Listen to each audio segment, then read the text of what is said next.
I stared at the empty bank account screen on my laptop. $0. 0 cents. Where there should have been $80,000. My mom's college fund. The fund she worked 2 jobs to build. The fund she died believing would give me everything she never had. I felt my hands start shaking. When I confronted my stepmom, she didn't even flinch. She just smiled that cold smile and told me I was confused, that I was misremembering, that there never was any college fund. My own father stood right behind her and nodded. He believed her. The woman he'd known for 8 months over his own daughter. How did I lose everything my mother sacrificed for? And how did I discover the truth that would destroy the woman who stole it all? If this story already touches your heart, please subscribe and stay with me to hear what happened next. Drop a comment telling me where you're watching from. You might feel less alone in your own struggles. My name is Emma Carter, and I'm 17 years old. I live in a quiet suburb outside Portland, Oregon, in a house that used to feel like home but now feels like a prison. Before I tell you about how my entire future was stolen from me, I need to tell you about my mom. Her name was Sarah, and she was the kind of person who could light up an entire room just by walking into it. She had this infectious laugh that made everyone around her start laughing too, even if they didn't know what was funny. She worked as a nurse during the day and cleaned offices at night. I didn't understand why she was always so tired when I was younger, but now I understand everything. She was building something for me, a future she never got to have. My mom grew up poor, like really poor. She told me stories about sharing a bedroom with 3 siblings and how she had to work at a grocery store all through high school just to help pay rent. She was brilliant, though. Her teachers told her she could go to any college she wanted, but when the time came, there was no money. No savings. No way forward.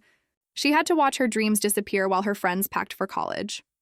That's why the college fund meant everything to her. She opened that account the day I was born. Every spare dollar went into it. Every overtime shift, every birthday check from my grandparents. She would show me the statement sometimes, her eyes shining with pride as those numbers grew. 50,000, 60,000. By the time I was 15, it had reached $80,000. Enough for 4 years at a good state school with some left over. I remember one night, about 2 years ago, sitting at our kitchen table while she was studying her nursing certification materials. I was doing homework, and she looked up at me with this expression I'll never forget. She said something like this: "Emma, I need you to promise me something. No matter what happens, you're going to college. You're going to study whatever you love. Art history, marine biology, philosophy, I don't care. You're going to have the choice I never had. That money in your college fund, that's sacred. That's your future." I promised her. I had no idea that 6 months later, she'd be gone. My mom died of a brain aneurysm. 1 minute she was laughing at a TV show, the next minute she collapsed. She was 41 years old. I was 15. My dad, he just completely fell apart. Michael Carter had always been the quieter parent, the one who worked in his home office and showed love by fixing things around the house rather than talking about feelings. But when Mom died, it was like someone turned off a light inside him. He barely spoke. He barely ate. He would just sit in their bedroom for hours, staring at nothing. I tried to take care of him. I tried to cook dinner and keep the house clean and pretend like I wasn't drowning in my own grief, but I was just a kid. I was 15 and my entire world had shattered, and I had to watch my dad disappear too. For about 18 months, it was just the 2 of us in this quiet, sad house. I threw myself into school and art. I spent hours in my room painting, trying to process everything I was feeling. Dad went to therapy eventually. He started to come back to life a little bit. He started eating dinner with me again. We would sit and talk sometimes about Mom, remembering funny stories or moments we missed her. It wasn't okay, but it was manageable. I thought we were healing together. I had no idea what was coming. Then my dad met Veronica at a work conference. He came home and mentioned her casually at first. Just said he'd met someone interesting. Someone who made him laugh for the first time in forever. I wanted him to be happy. I really did. I told him I was glad he was meeting new people. I meant it. But things moved fast. Like frighteningly fast. Within 2 months, she was coming over for dinner. Within 4 months, she'd practically moved in. Within 6 months, they were engaged. I tried to be supportive, but something felt off. Veronica was charming and polite to me when Dad was around, but when it was just us, there was this coldness in her eyes. Like she was tolerating me, like I was an obstacle. The wedding happened so fast I barely had time to process it. It was small, just immediate family and a few friends.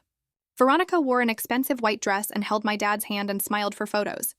I wore a dress my mom would have hated because it was too formal and stiff, but Veronica had picked it out and Dad didn't want conflict. During the reception, I caught Veronica watching me with this calculating expression.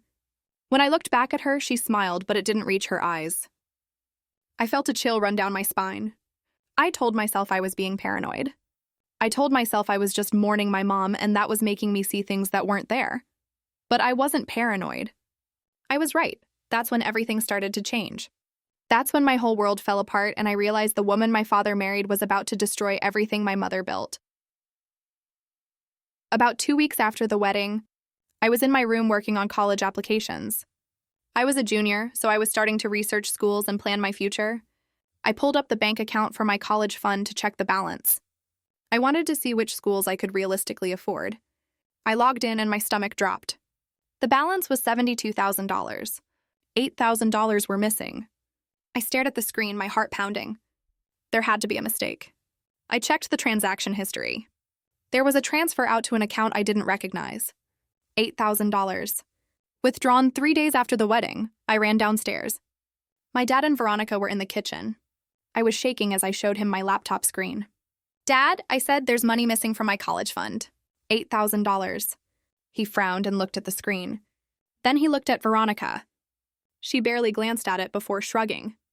"Honey," she said to my dad, "didn't you tell Emma about the wedding expenses?" My dad looked confused. Veronica continued, her voice so sweet it made my teeth hurt. "We talked about this. The wedding went over budget, and we agreed to borrow a small amount from Emma's fund temporarily. We'll pay it back, obviously." I felt like I'd been slapped. I looked at my dad. "Did you agree to this?" I asked him. He hesitated. He looked at Veronica, then at me.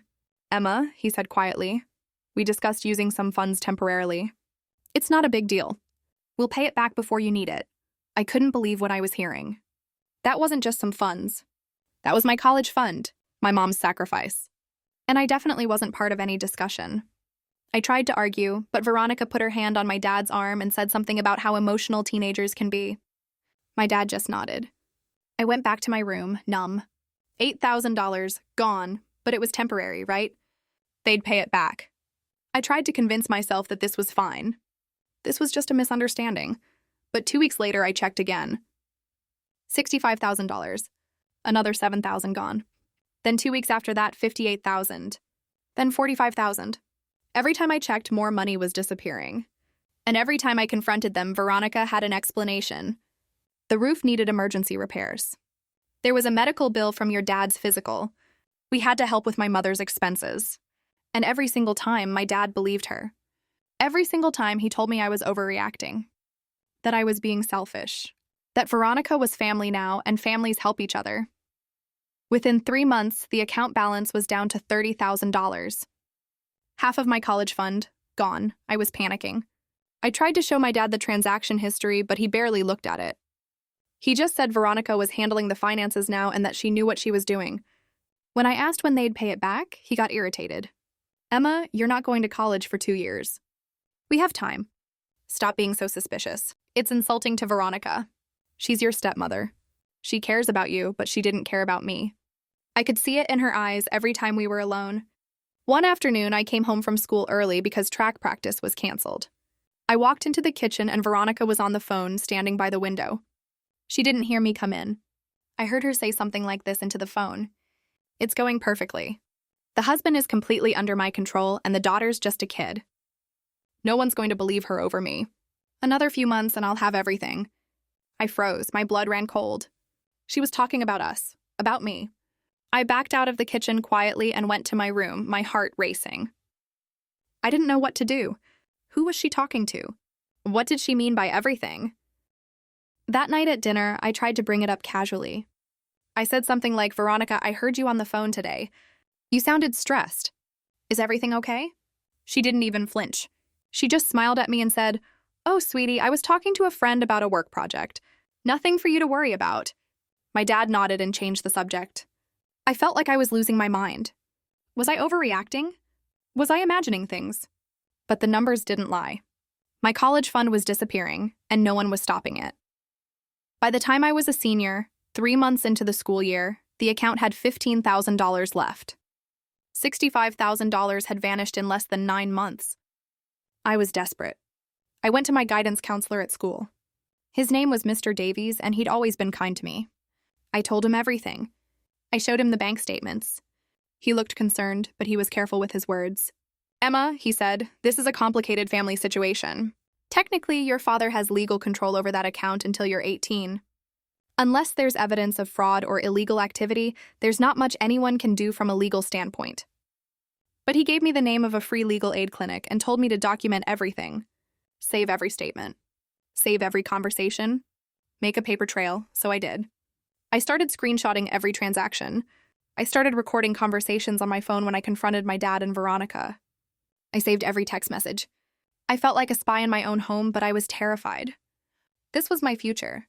This was everything my mom had sacrificed for, and it was being stolen right in front of me. If this story is breaking your heart like it broke mine, please hit that like button and tell me in the comments if you've ever felt completely misunderstood or betrayed. One Friday night in October, I checked the account before bed. $0. 0 cents. The entire college fund was gone.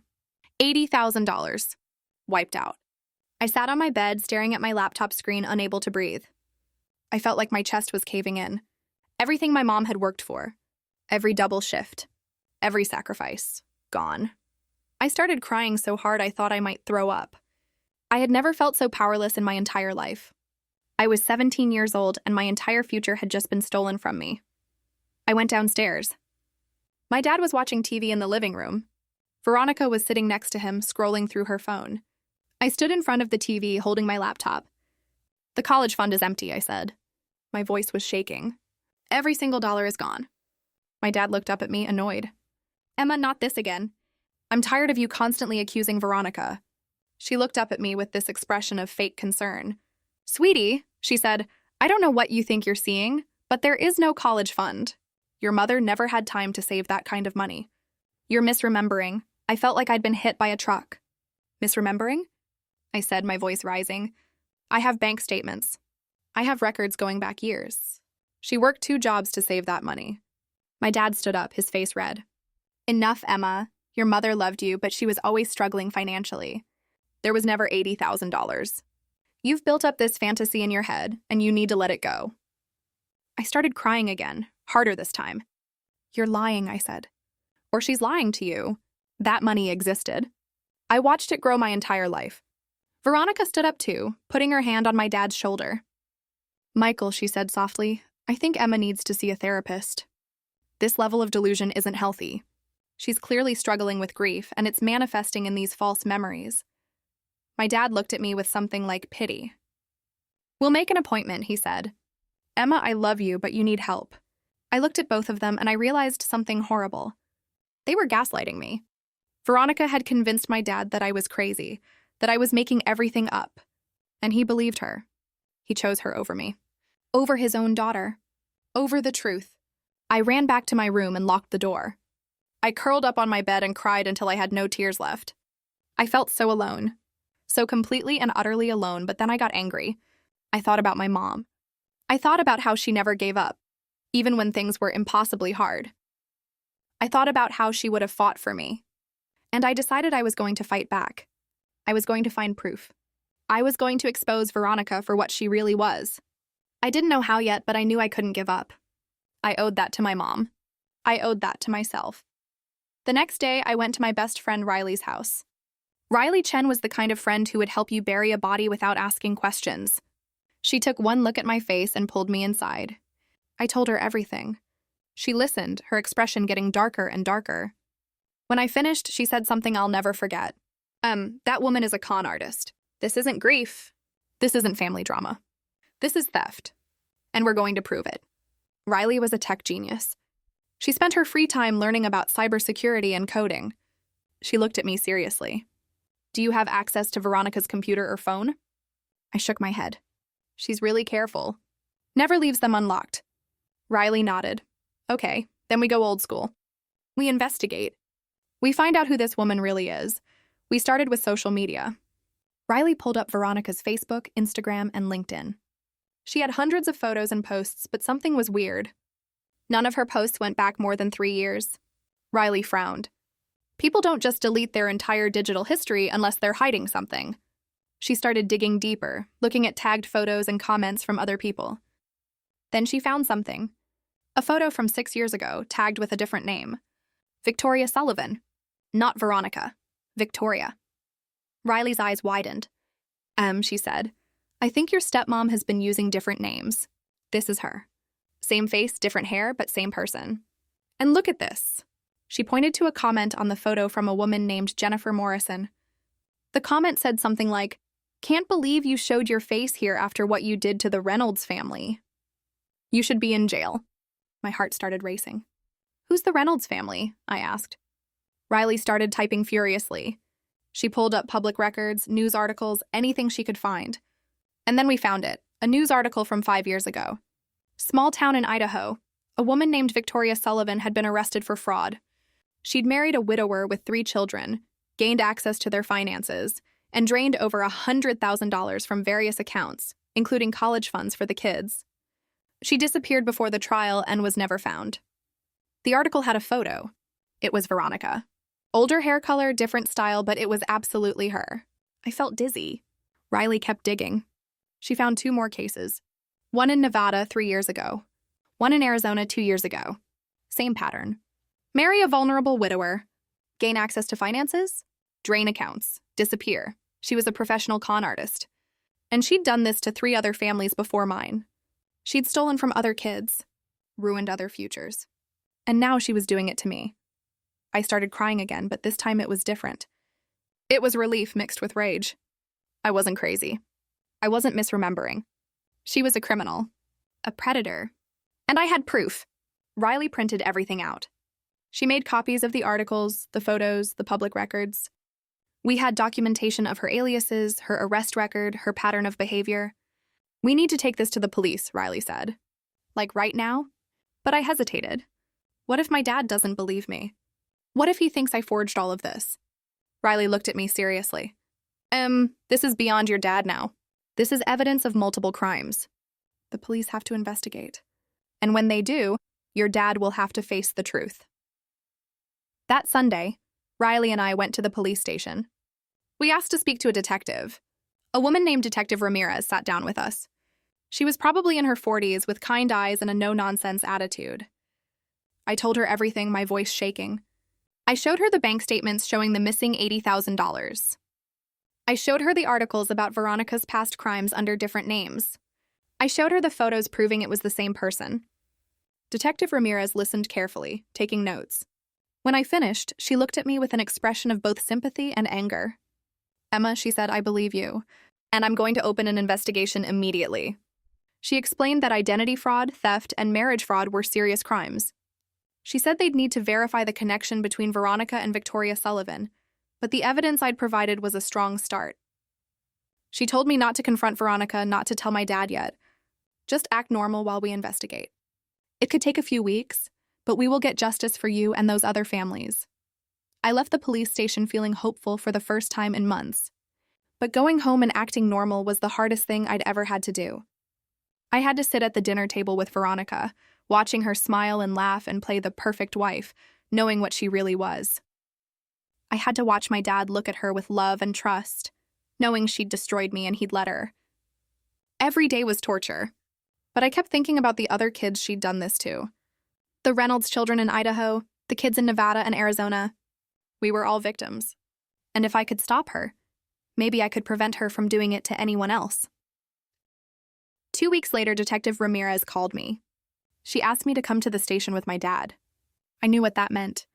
They'd found something. That evening, I told my dad the detective wanted to talk to both of us. He looked confused and annoyed, but agreed to go. Veronica tried to come too, but Detective Ramirez politely told her this meeting was just for immediate family regarding Emma's mother's estate. Veronica's face tightened, but she stayed home. At the station, Detective Ramirez sat us down in a private room. She looked at my dad seriously. Mr. Carter, she said, I need to inform you that we've opened an investigation into your wife. She went on to explain everything. How Veronica was actually Victoria Sullivan. How she had an arrest record for fraud. How she'd done this exact same con to 3 other families. How she'd stolen my college fund and was likely planning to drain even more assets before disappearing. My dad's face went completely white. He kept shaking his head, saying, "No, this has to be a mistake." Detective Ramirez showed him the evidence. The photos. The arrest records. The news articles. The bank statements showing every single withdrawal from my college fund going directly to Veronica's personal account. I watched my dad's whole world collapse. He looked at me, his eyes full of tears. "Emma," he whispered, "I'm so sorry. I didn't believe you. I chose her over you. I destroyed everything your mother built." He started crying, really crying, and I didn't know what to feel. I was angry. I was relieved. I was heartbroken. Detective Ramirez gave us a moment, then explained what would happen next. They were going to arrest Veronica that evening. They would try to recover as much of the stolen money as possible, though she'd likely already hidden or spent most of it. They were also contacting the families from her previous cons. There would be a trial.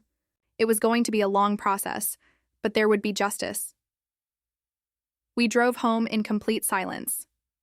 When we pulled into the driveway, there was a police car already waiting. My dad went inside first. I heard him call Veronica's name. I heard her come downstairs, asking what was going on. Then I heard Detective Ramirez identify herself. "Veronica Sullivan, also known as Victoria Sullivan, you're under arrest for fraud, identity theft, and theft by deception." I heard Veronica's voice change completely. The sweet fake tone was gone. She started screaming, calling my dad an idiot, calling me a brat, saying she deserved that money more than I did because she was smarter than all of us. She was right there, showing her true face. The mask had finally come off. They let her out in handcuffs. She looked at me as they put her in the police car, and her expression was pure hatred. I just stared back at her. I didn't feel triumphant. I just felt tired. So incredibly tired. That night, my dad sat me down. He cried and apologized over and over. He said he'd been so lonely after Mom died that he'd been vulnerable. That Veronica had love-bombed him, made him feel alive again. That she'd slowly isolated him from rational thinking by making him dependent on her validation. He said he knew his apologies weren't enough. He knew he'd failed me in the worst way possible. He said he'd spend the rest of his life trying to make it right, but he understood if I couldn't forgive him, I didn't know what to say. Part of me wanted to scream at him. Part of me wanted to tell him I'd never forgive him for choosing her over me. But another part of me just saw a broken man who'd been manipulated and had lost everything. He'd lost my mom. He'd lost his money. He'd lost his daughter's trust. I told him I needed time. I couldn't promise forgiveness, but I could promise I'd try. That was the best I could do. Over the next few months, everything unraveled. The police investigation revealed that Veronica had stolen a total of $92,000 from our family, not just the $80,000 from my college fund. She'd taken out credit cards in my dad's name, refinanced the house without him really understanding what he was signing, and had a secret bank account where she'd been funneling money. She'd planned to disappear by Christmas. We'd gotten to her just in time. The Reynolds family in Idaho came forward. The wife of the man Veronica had conned there reached out to me through the detective. Her name was Jennifer Morrison, the same woman who'd left that Facebook comment. She told me her story, and it was almost identical to mine. Her husband had been a widower with 3 kids. Veronica had married him, gained access to their finances, and destroyed the college funds the kids' late mother had set up. By the time they realized what was happening, she'd vanished. They'd never gotten justice because she'd fled before the trial. But now, with my case and the evidence from multiple states, the prosecutor was building a strong case for serious prison time. The trial happened that spring. I had to testify. It was terrifying. I sat on the witness stand and told my story. I watched Veronica sit there in her prison jumpsuit, trying to look sympathetic, but the jury saw right through her. The prosecution presented evidence from 4 different families she'd destroyed. 4 families, 12 children whose futures she'd stolen. The jury found her guilty on all counts. The judge sentenced her to 12 years in prison and ordered her to pay full restitution to all of her victims. I'd never seen such relief on the Reynolds family's faces when the sentence was read. As for the money, we recovered about $30,000 from her hidden accounts. The rest was gone. My dad took out a loan to pay me back the remaining $50,000. He sold some of his retirement accounts. He downsized our house. He did everything he could to rebuild that fund for me. It wasn't the same as having my mom's original money, but it was something. More importantly, it was him finally showing up for me. The Reynolds family recovered some money too. Not all of it, but enough to help their kids. We stayed in touch. We formed a support group of sorts, all of us victims bonded by the same trauma. Before you go, I want to hear from you. Where in the world are you watching this from? Drop your city or country in the comments below. And if this story touched your heart, please subscribe for more stories of strength and vindication. Have you ever experienced a family betrayal or had to fight to be believed? Share your thoughts in the comments. I'm 18 now. I'm starting college this fall. I'm going to study forensic accounting because I want to help other people who've been victimized by financial fraud. I want to be the person who finds the evidence, who exposes the con artists, who helps families get justice. My relationship with my dad is still complicated. We're in family therapy together. Some days are better than others. I don't know if I'll ever fully trust him again, but I'm trying. He's trying too. He's in therapy for himself, working through how he was manipulated and learning to recognize red flags. He says he'll never date again, and honestly, I think that's probably for the best right now. Looking back now, I understand something important. Predators like Veronica target vulnerable people. She specifically chose widowers with assets and children. She knew how to manipulate grief. She knew how to isolate her victims from their support systems. She knew how to gaslight kids into thinking they were crazy. But she underestimated one thing. She underestimated how strong the next generation can be when we're fighting for what's right. She underestimated the power of a daughter's love for her mother's memory. And she underestimated the fact that technology and determination can expose even the most careful con artist. My mom always told me that I was stronger than I knew. I didn't believe her when she said it, but she was right. I found strength I didn't know I had. I fought back when every adult in my life told me I was wrong. I trusted my instincts even when I was being told I was delusional. And I won. Not completely. I'll never get back those nights I cried myself to sleep feeling powerless. I'll never get back the year of my life I spent living with a criminal. But I got justice. I exposed a predator. And I saved future victims from going through what I went through. Sometimes people ask me if I'm angry. And the answer is complicated. Yes, I'm angry at Veronica for what she did.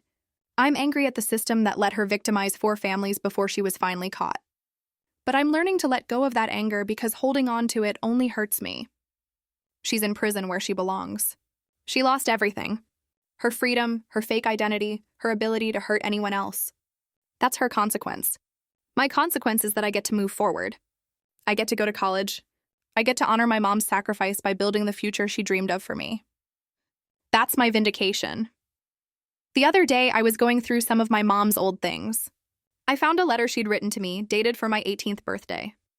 She must have written it before she died, knowing she might not be there to give it to me in person.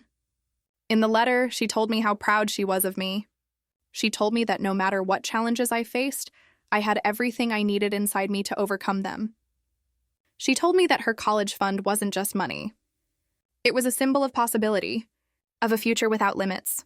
She said even if something happened to the money, the real gift she was giving me was the knowledge that I was worth investing in, that I deserved good things, that I was capable of anything. I cried reading that letter, because she was right. The money mattered, yes, but what mattered more was understanding my own worth. Veronica tried to take that from me. She tried to make me doubt myself, doubt my memories, doubt my reality. But she failed. I fought back. I trusted myself. And I won. That's the lesson I want you to take from my story. If you're being gaslit, if you're being told your reality isn't real, if you're being manipulated by someone in power, trust yourself. Document everything. Find allies. Fight back. You're not crazy. You're not overdramatic. And you're stronger than you know. My mom's college fund is back to $55,000 now. It's not the original $80,000, but it's enough. And more importantly, I earned part of it myself. I got a part-time job, I applied for scholarships, I wrote essays about my experience, and won several awards. I'm paying for part of my education myself, and there's something empowering about that. I'm not just living off my mom's sacrifice, I'm contributing to my own future. She'd be proud of that. I know she would. Next month, I move into my dorm. I'm majoring in forensic accounting with a minor in criminal justice. My goal is to work for the FBI someday, investigating financial crimes. I want to be the person who catches the next Veronica before she destroys a family. I want to be the person who believes the kids when they say something's wrong. I want to use my pain to protect others. That's my mission now. That's my purpose. Have you ever had to choose between your family and your own future? Have you ever had to fight against people who were supposed to protect you? That's the position I was in. And I chose myself. I chose the truth. And even though it tore my family apart, even though it was the hardest thing I've ever done, it was the right choice. Because staying silent, accepting the lies, letting myself be erased, that would have destroyed me. And I'm not destroyed. I'm here. I'm strong. And I'm moving forward. The stories shared on this channel are entirely fictional and created solely for entertainment purposes. We believe in supporting young people and treating all family members with love and respect. These stories are meant to inspire reflection on family relationships and the importance of compassion and truth. Any resemblance to real people, events, or families is purely coincidental and unintentional. These narratives carry no specific cultural, political, or religious implications.